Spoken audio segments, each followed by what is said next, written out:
A Casa Virtual Luz Espírita apresenta o programa Gotas da Doutrina Espírita, um momento de reflexão para que possamos aprender e colocar em prática os ensinamentos do Mestre Jesus, sob a coordenação de Cristiane Campos.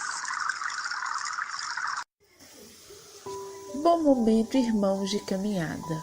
O professor Joel nos traz hoje o tema: a importância das ciências na doutrina espírita. Vamos ouvi-lo? Hipólite Léon Denisard Rivail, que adotou o pseudônimo de Allan Kardec, foi o coordenador a nível de planeta Terra da doutrina do Consolador Prometido. A concretização desta doutrina,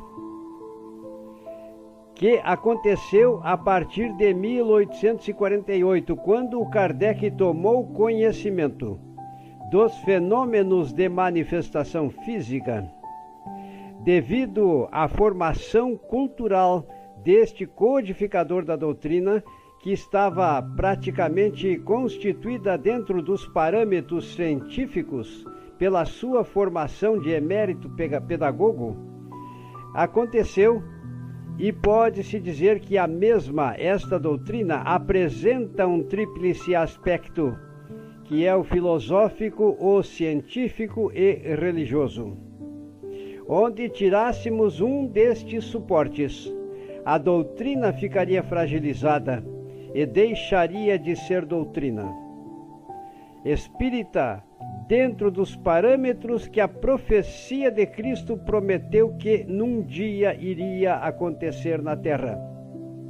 Mas acontece que, se tirássemos a ciência, a doutrina do Consolador Prometido iria ser apenas a expressão de uma das tantas crenças religiosas semelhante àquelas que existem e que proliferam no planeta com a prodigalidade dos fungos, usando os dizeres de Ramatiz. A doutrina espírita sem a ciência deixa de ser doutrina. É claro que Cristo continuaria sendo o referencial, mas todos os ensinamentos de Cristo não ficariam ao alcance do nosso entendimento se nós não houvéssemos aprendido a ciência e praticado este caminho científico, que nos permite com clareza interpretar certas verdades doutrinárias que de outra forma não seriam passíveis de interpretação. Portanto, meus irmãos, percebam, graças à geologia, nós temos conhecimento hoje a respeito da dinâmica por meio da qual, a partir da matéria cósmica universal, Deus formou o sistema solar dentro da nossa imensa Via Láctea. Graças à arqueologia, nós temos conhecimentos das várias etapas constituídas por resíduos que ficam nas camadas da Terra solidificada, e que permitem a nós que façamos a análise dos acontecimentos verificados neste planeta Terra. Sem a ciência, nós não teríamos como, vejam só, explicar a dinâmica por meio da qual apareceram no planeta Terra, no oceano primitivo, aquilo que chamamos de sopa química.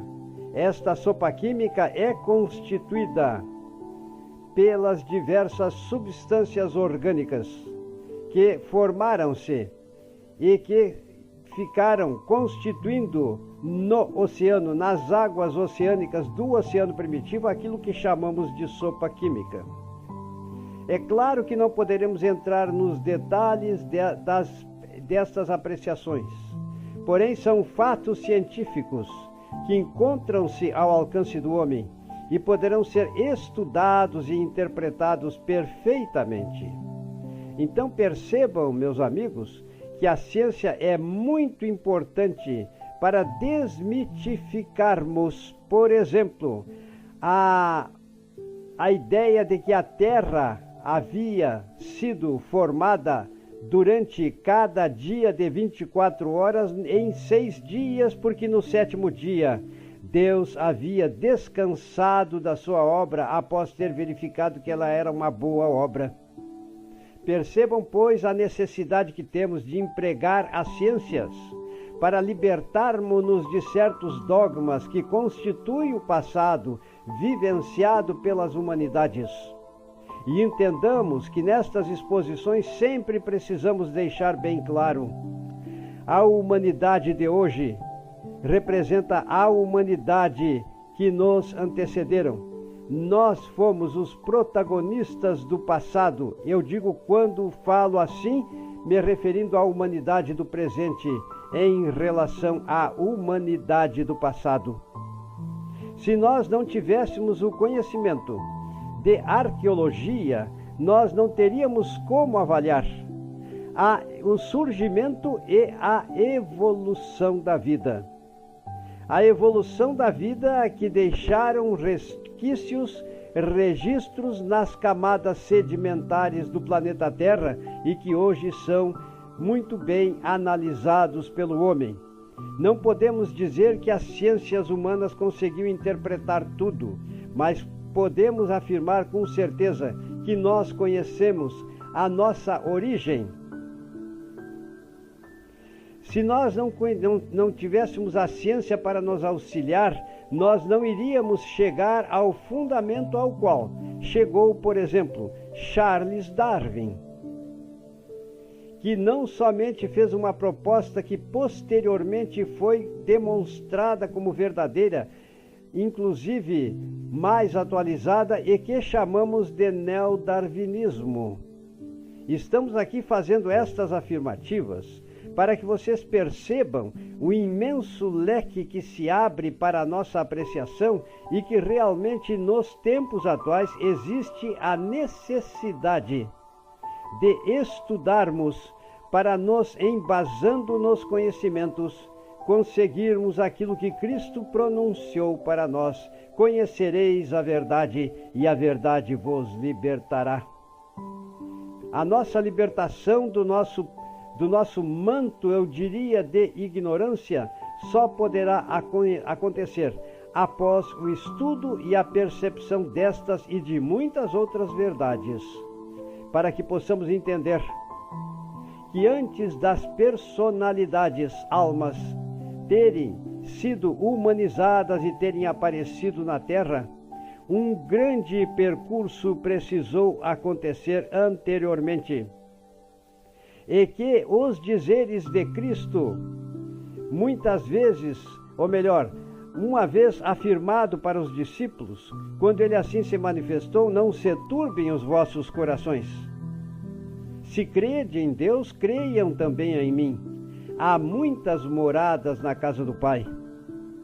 Quando Cristo assim se expressou, e isto encontramos citado ainda nos textos bíblicos, ele quis dizer para nós que existiam muitas moradas na casa do Pai, muitas terras ou muitos orbes habitados. Só que naquele tempo precisávamos ter um ato de fé, uma atitude cega de fé, porque não tínhamos condições para prosseguirmos nestas demonstrações. Agora, na atualidade, nós temos condições para conhecer estas verdades quando sondas espaciais são lançadas da Terra para o espaço e estão enviando para supercomputadores informações preciosas que nos fazem constatar, e diversas vezes acontece a notícia veiculada através da televisão e através dos vídeos dos veículos de comunicação, que realmente existem moradas na casa do Pai, providas de condições que permitem ali o surgimento da vida. Então percebam, só através da ciência é que nós vamos tomando conhecimento desses fatos. E assim, então, nós finalizamos esta parcela da gravação.